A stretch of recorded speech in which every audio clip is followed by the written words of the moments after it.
Sadiq Kahn has not shied away in speaking out about his dislike for President-elect Trump. This race baiter continues to use racism to fuel his agenda on why people don't like him. In today's video, we have Sadiq Kahn stuttering and backtracking after slagging off Trump, just like David Lammy, another pathetic race baiter, who's only there because of crying racism. We will watch and react, whilst also going over all of the latest news from up and down the country. But first, hit the like button and subscribe to the channel and join our fast-growing community.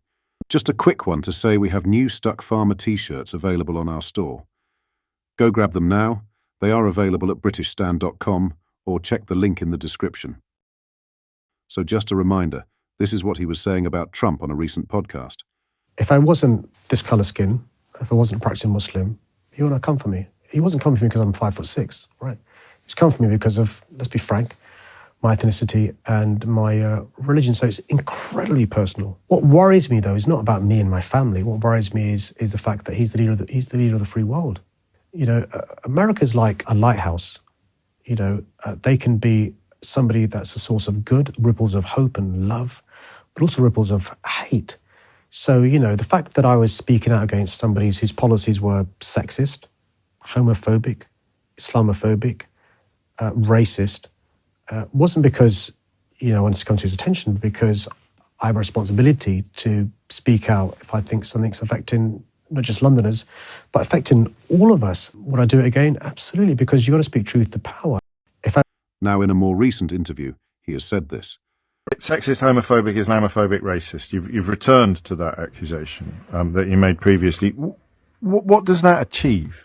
Well, no, it's really important that we put out a hand of friendship to President-elect Trump. I wish him well. You can't have it both ways. You can't call his policies sexist, homophobic, Islamophobic and racist and put out a hand of friendship at the same time. Well, or do you think you can? I think the three things that even Donald Trump supporters would agree with is his policies are protectionist, nativist and unilateralist. I think that poses problems, not just for our great country and, you know, the world, but also for London. Now, look, you know, I want our government and our country to continue to have a special relationship with, you know, President Trump and the USA. One of the joys about a special relationship is like having a best mate. Our expectations are more for a best mate, our closest ally, than they are of others. And that means sometimes calling out your best mate or your closest ally when you think they're doing things. What are your thoughts on Sadiq and this interview? Let me know in the comments. In other news, Welsh First Minister Eluned Morgan has been labelled patronising after telling farmers worried by Labour's inheritance tax raids to calm down.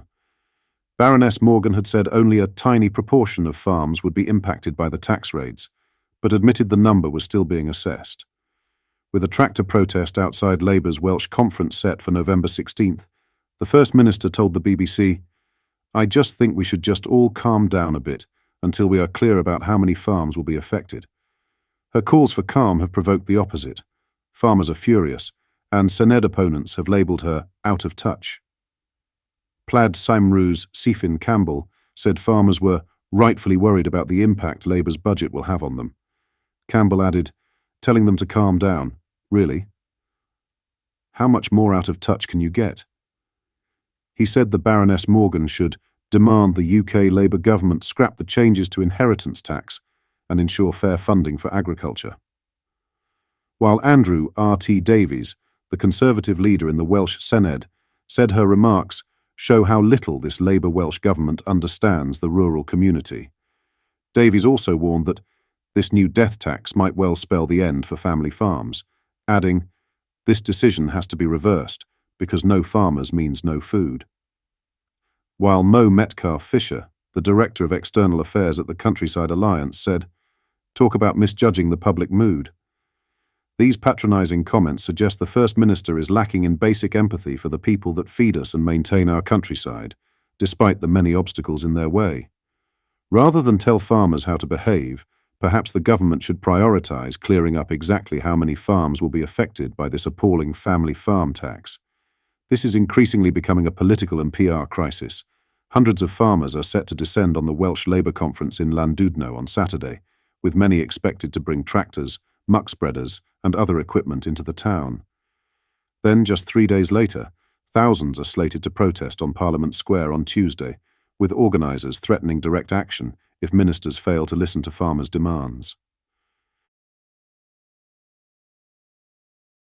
In other news, Chancellor Rachel Reeves has significant unveiled pension reforms in her first Mansion House speech, with proposals aimed at transforming the UK's status quo.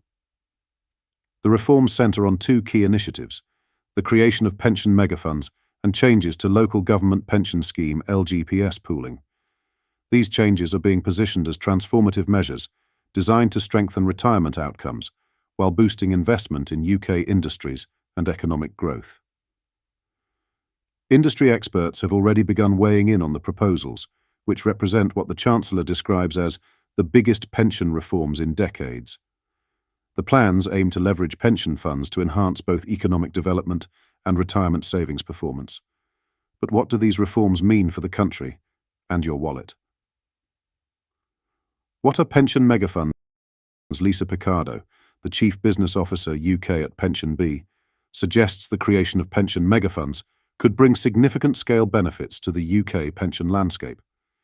These advantages include improved investment opportunities in infrastructure and green projects. However, Picardo emphasises that these benefits must be carefully balanced against potential risks. Clear governance, accountability, and a commitment to responsible investment are essential to balancing savers' best interests with the drive for innovation, she states. What is LGPS pooling? Experts from Pension B view LGPS pooling as a significant opportunity for advancing UK-based investments. The scheme could particularly benefit listed equities and unlisted infrastructure investments. According to Picardo, the LGPS structure's additional protections position these funds as potential pioneers in establishing a robust market. This could create a pathway for defined contribution schemes to follow, provided the initiative demonstrates success through strong returns. The current LGPS landscape shows notable fragmentation, suggesting clear potential for improved efficiency. This move not only has the potential to enhance value for savers, but could also bolster UK investment and growth, notes Picardo. My pension expert's policy director, Lily Megson, acknowledged the Chancellor's good intentions, raises important concerns about the reforms. The Chancellor's ambition to create pension megafunds to fuel UK growth is well-intentioned, but savers need transparency and involvement in decisions that impact their retirement funds, she states. Megson warns against prioritising economic growth at the expense of retirement planners' financial security. She emphasises that meaningful pension reform must address broader market issues. These include limited pension engagement, the gender gap, lack of financial literacy, and restricted access to guidance and advice. Transparency and consumer engagement should be central to implementing these reforms, according to Megson. What are your thoughts on what we discussed in today's video? Let me know down in the comments section below.